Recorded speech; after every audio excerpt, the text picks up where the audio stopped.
दोस्तों, मैं समीर और आप देख रहे हैं जख्मी परिंदा समीर के साथ। तो दोस्तों, आज की जो कहानी है बहुत ही ज़्यादा बेहतर और अच्छी है, क्योंकि एक सुख पाजी उन्होंने अपनी आप बीती हम तक शेयर की है।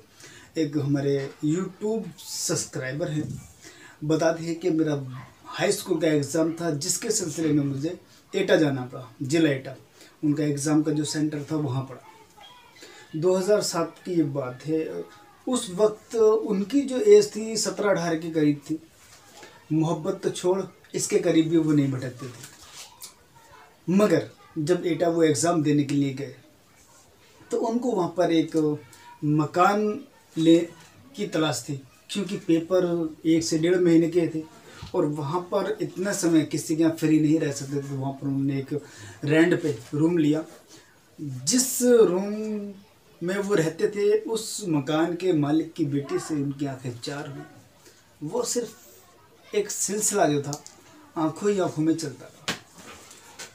मगर एहसास जब हुआ, जब उनका एग्ज़ाम खत्म हुआ, उस लड़की ने एक लेटर उनको लिख के दिया जब उनके जाने के 2 दिन बचे कि आपसे बेइंतहा प्यार करती।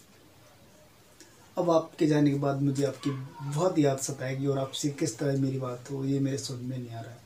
अब मैंने अपना खाना पीना, अपना सुकून, अपना चैन सब ख़त्म कर दिया है, सिर्फ आपके बारे में सोचते। जब सुखवार जी को ये बात पता लगी तो उनसे रहा नहीं गया और वो जो थे उसके ख्यालों में खोने लगी। वो लड़की काफ़ी स्मार्ट थी, बताते हैं, और बहुत ज़्यादा एक इंटेलिजेंट। वो सुखपाल जी हाई स्कूल में थे, वो इंटर कर रही थी।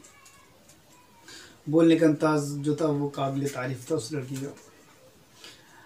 सुखपाल जी जब अपने घर के लिए रवाना हुए तो सिर्फ सुखपाल जी आए और अपना दिल वहीं पर दिया है। और उस लड़की का नाम था निर्जरा। सुखपाल जी कहते हैं उसका नाम निर्जरा था। और उस लड़की को लेटर में अपने गांव का जो था पीएनटी नंबर दे के आए, कि उस टाइम पे सेलफोन की सुविधाएं इतनी नहीं थी। लैंडलाइन नंबर हुआ करते थे या पीएनटी, एसटीडी ज़्यादा हुआ करती थी किसी किसी गांव में।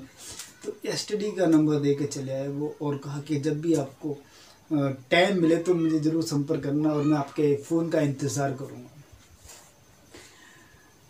चोरी छिपा मिले, गले मिले, रोए काफ़ी, पुराने वक्त को याद किया और एक दूसरे को अलविदा कह के वहाँ से निकले, घर पहुँचे। अब सुखपाल जी का जो चैन और सुकून था वो खत्म। मन ही मन में उसको याद करते, अपने दोस्तों को शेयर करते, मगर उससे बात कैसे हो, ये सबसे बड़ी दिक्कत थी। जिस एसटीडी वाले को वो नंबर देखे तो उनसे कह दिया था कि अंकल कभी भी इस नाम की लड़की का फोन आता तो मुझे तुरंत बताना, आप कितने भी बिजी हो मुझे ज़रूर बता देना, चाहे आप बताने का जो भी चार्ज हो वो ले लेना, मैं पे कर दूंगा, मुझे ज़रूर बताना, मुझे उससे अर्जेंट बात की। उस टाइम पे 1 मिनट की कॉल के 3 रुपये का पे करना होता था। एक दिन 1-2 महीने के बाद में लड़की का फ़ोन आता है और उनसे बात करती है। उनसे बात करती है, दोनों रोने लगते हैं, इमोशनल हो जाते हैं, बात लंबी खिंच जाती है। सुखपाल जी बिल चुकाने के लिए अपने घर का गल्ला बेचते हैं, मतलब चोरी छुपे जो था अनाज बेचते हैं, गेहूं को बेचते हैं और बिल चुकाते हैं, क्योंकि उनको अब परमानेंट बात करनी थी। एक टाइम फिक्स कर दिया गया था कि 5 और 6 के बीच जो है हम बात कर लिया करेंगे। लड़की जो थी उसके घर पे कोई सेलफोन नहीं था, पीएनटी नहीं था।